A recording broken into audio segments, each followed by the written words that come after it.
If I was to think about it from an operator's perspective, it is getting the understanding of my energy utilization across everything that's happening across my entire network, but tied into operational functions that actually speak to that. When you speak about WMS integration, things like, hey, during peak volume of shipping out, we are utilizing given machines much higher throughput.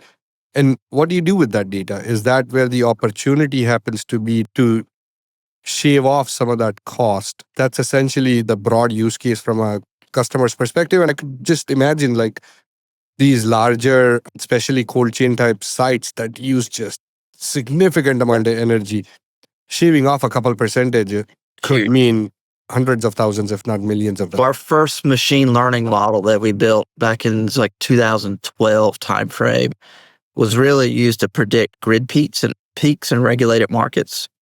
And we were able to send a signal to a cold storage warehouse.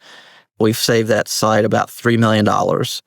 So it's around $50,000 a month of savings if they can miss that utility grid peak where their prices jump 300%. And so that kicked us off where we've got some additional intelligence.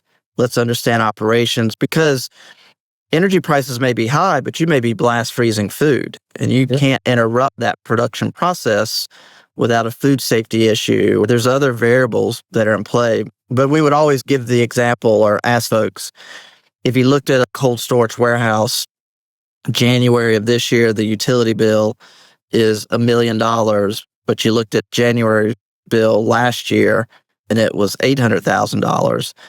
Is that facility more or less efficient?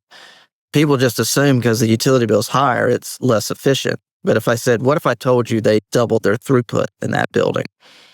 Then you go, that building was actually super efficient. They may have consumed more kilowatt hours, they may have paid more for energy, but if you doubled throughput in that site, that's a big win for that company.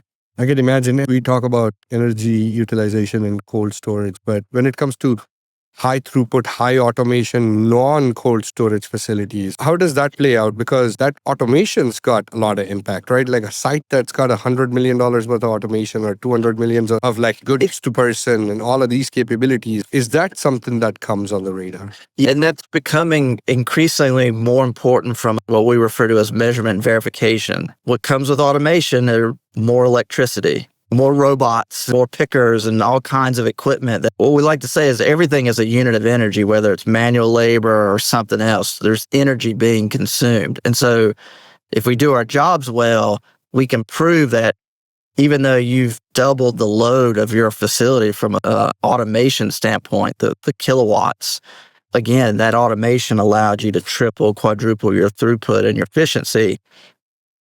That energy intensity reduction is massive in those sites. But you can't prove that unless you do all these different data integrations and true real-time streaming data, right? Versus after the fact, data lake, let me get this information together and do some after the fact analysis, which is super important, but you need to be seeing this stuff happening in real time and you need to start making decisions closer to real time. That requires a lot of different data plumbing in these sites to get it right.